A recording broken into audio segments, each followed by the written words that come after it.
qu'au général Makosso, tu es un Ivoirien. Mais pourquoi tu prends le soin de supporter le Congo et pourquoi tu apprécies la tenue du Congo? Et dans la vie, quand quelqu'un est mieux habillé que toi, il faut le féliciter. Notre tenue n'est pas mal, mais la tenue des Congolais, là, même Dieu est assis au ciel. Quand lui-même il voit, il dit, ouais, ils sont jolis, ils sont propres, ils sont élégants.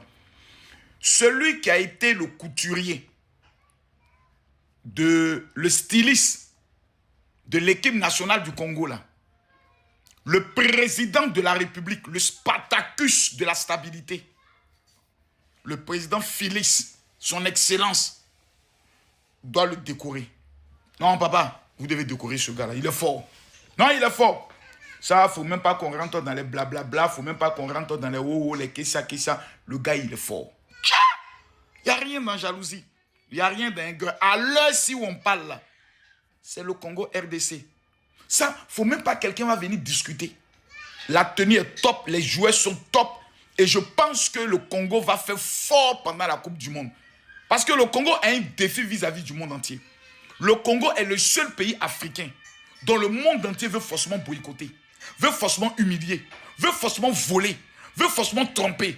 Dont la Coupe du Monde sera pour eux la lucarne de démontrer au monde entier que le pays où toutes les richesses du monde entier se retrouvent dans le monde là, c'est la RDC. Footballeurs congolais, peuple du Congo, vous êtes plus de 100 millions. Cette vidéo-là, partagez-la au maximum jusqu'à ce que ça arrive aux footballeurs.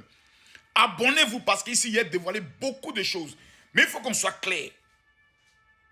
Toute l'Afrique centrale, d'abord, c'est le Congo.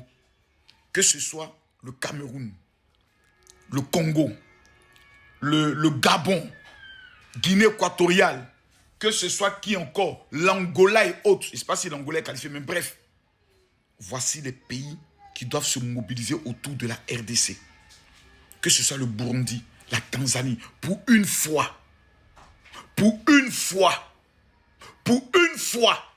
que ce pays qui a été tant martyrisé sort ses griffes, on doit prendre le soin de les célébrer.